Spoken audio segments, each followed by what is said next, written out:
আসসালামু আলাইকুম। আমি ডাক্তার হাসিন আক্তার, কাজ করছি গাইনি অবস অ্যান্ড ইনফার্টিলিটি নিয়ে। সো আজকে একটা টপিকস নিয়ে কিছু কথা বলবো, সেটা হচ্ছে ল্যাপারোস্কোপি। সো ল্যাপারোস্কোপি সম্পর্কে অনেকেই আপনাদের আইডিয়া আছে, অনেকে আবার পুরো ক্লিয়ারও না। সো আমি চেষ্টা করব ল্যাপারোস্কোপি সম্পর্কে একটু ক্লিয়ার করতে, যে ল্যাপারোস্কোপিটা কি, কিভাবে করা হয়, কেন করা হয়, এই ধরনের ব্যাপার। সো ফার্স্ট অফ অল আসি ল্যাপারোস্কোপি। ল্যাপারোস্কোপি বলতে কি বুঝেন?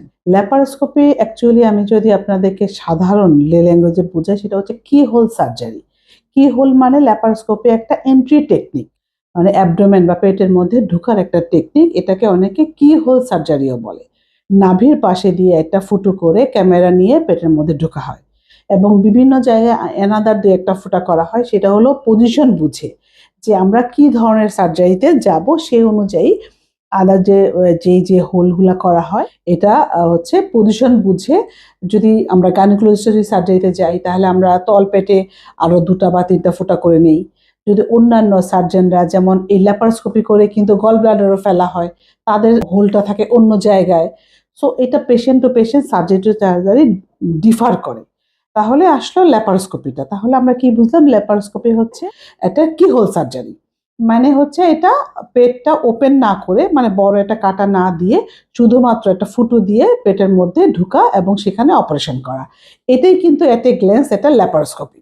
এখন গাইনিতে কি ধরনের সার্জারি হয় ল্যাপারোস্কোপি করে? সবাই কিন্তু বলে আমি ল্যাপারোস্কোপি করছি, আমি ল্যাপারোস্কোপি করেছি, কিন্তু ল্যাপারোস্কোপি কিন্তু আসলে কোনো অপারেশনের নাম না, এটা একটা এন্ট্রি টেকনিক।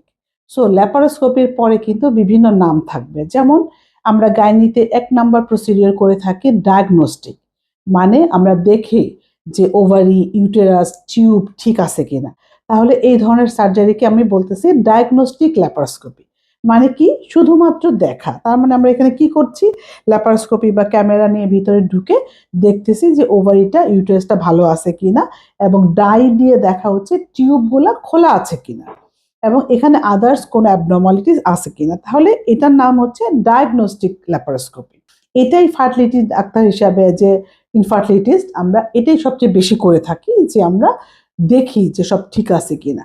এছাড়া কিছু আছে থেরাপিউটিক। থেরাপিউটিক মানে হলো কোনো একটা প্রবলেম হয়েছে, সেটা সমাধানের জন্য। তার 1 নাম্বার হচ্ছে ওভারিয়ান সিস্ট। কারো যদি ওভারিয়ান সিস্ট হয়ে থাকে, তাহলে 2 ভাবে অপারেশন করা যায়। একটা অপারেশন হচ্ছে পেট কেটে, আমরা যেভাবে ল্যাপারোটমি বলে থাকি, ওটা কেটে সিস্টটাকে অপারেশন করা। আরেকটা হচ্ছে কি হোল সার্জারি বা ল্যাপারোস্কোপি করে। তাহলে এই অপারেশনের নাম হচ্ছে ল্যাপারোস্কোপিক ওভারিয়ান সিস্টেকটমি। তাহলে কিন্তু প্রসিডিওরটা হচ্ছে ওভারিয়ান সিস্টেকটমি, আর টেকনিকটা কি? ল্যাপারোস্কোপি। তাহলে এই অপারেশনের নাম হচ্ছে ল্যাপারোস্কোপিক ওভারিয়ান সিস্টেকটমি। এই ধরনের আরো অনেকগুলো অপারেশন হয়ে থাকে। যেমন কারো যদি একটোপিক প্রেগনেন্সি হয়ে থাকে টিউবে, অনেক ক্ষেত্রে সেটা আমরা ল্যাপারোস্কোপিক প্রসিডিওর করে থাকি, ল্যাপারোস্কোপিক অপারেটিভ ম্যানেজমেন্ট করে থাকি, এটা একটোপিকের জন্য। এছাড়া আরো অনেক প্রসিডিওর আছে যেটা ল্যাপারোস্কোপি থ্রুতে করা যায়। ইভেন দো জরায়ু অপারেশনের জন্যও কিন্তু আমরা ল্যাপারোস্কোপিক্যালি অনেক পেশেন্টদের করতে পারি বা করা হয়ে থাকে। তাহলে তো এটা আমি আশা করি এটা ক্লিয়ার করতে পারলাম যে ল্যাপারোস্কোপিটা কি এবং কেন, কখন করা হয়, প্রসিডিওরটা কি বা কিভাবে করতে হয়। সেটা হচ্ছে, এটা অবশ্যই অ্যানেস্থেসিয়া দিয়ে আন্ডার জিএতে করতে হয়। এটা পুরোপুরি ঘুম পাড়িয়ে নিতে হয়। নিয়ে ওই যে নাভির পাশে একটা ছোট্ট একটা ইনসিশন দিয়ে এখানে ক্যামেরা যাবে, তার সাথে কিছু গ্যাস দিয়ে পেটটা ফুলিয়ে নেওয়া হয়, ফুলিয়ে পাশ দিয়ে যে সিদ্ধগুলো আমরা করে সেইভাবে আমরা ল্যাপারোস্কোপিক সার্জারিগুলো করে থাকি। এখন ল্যাপারোস্কোপি, যদি আমি সবকিছু বাদ দিয়ে আমি ইনফার্টিলিটেড ল্যাপারোস্কোপিতে আসতেছি, আমি অলরেডি বলে ফেলছি যে এটাকে বলে ডায়াগনস্টিক। এখন ডায়াগনস্টিকের সময় কি আমরা কোনো কিছু করতে পারি কিনা? হ্যাঁ, ডায়াগনস্টিক করার সময় যদি দেখা যায় যে না, ছোট্ট কিছু ওভারিয়ান সিস্ট আছে, তখন আমরা সেটা রিমুভ করে দিয়ে থাকি। এবং পিসিও রোগীরা, যেটা পলিসিস্টিক ওভারিয়ান সিনড্রোম যাদের থাকে, তাদের ওভারিটা অনেক বেশি বড় হয়ে যায় এবং সেখান থেকে ওভুলেশন হয় না। এই ধরনের ক্ষেত্রে কিন্তু আমরা ল্যাপারোস্কোপি করে ওভারিয়ান ড্রিলিং করে থাকি, যে ছোট ছোট কতগুলো ফুটা করা হয়ে থাকে যাতে ওভারিটা অ্যাক্টিভ হয়, এটা করে থাকি। এবং ডাই টেস্ট করে থাকি। যেমন মাসিকের রাস্তা দিয়ে ডাই দেওয়া হয়, দেওয়া হয়ে দেখা যায় যে টিউব দিয়ে খুলে আসে ডাইটা আসতেছে কিনা। যদি ইজিলি পাস হয়ে আসে ডাইটা, তখন আমরা বুঝতে পারি যে এটা টিউবগুলো ভালো আছে। সামটাইম এমন দেখা যায় যে ডাই আসতেছে, বাট এটা বারবার পুশ করতে হচ্ছে, তখন কিন্তু মাথায় নিতে হবে যে এটা টিউবটা ওপেন আছে বাট এটা কিন্তু টোটালি অ্যাক্টিভ না। আবার অনেক সময় দেখা যায় টিউবটা অনেকের ফুলে যেয়ে থাকে, এটাও একটা টেকনিক, যেটা ফুলে গেছে এটা কি করণীয় এটা বুঝতে পারি।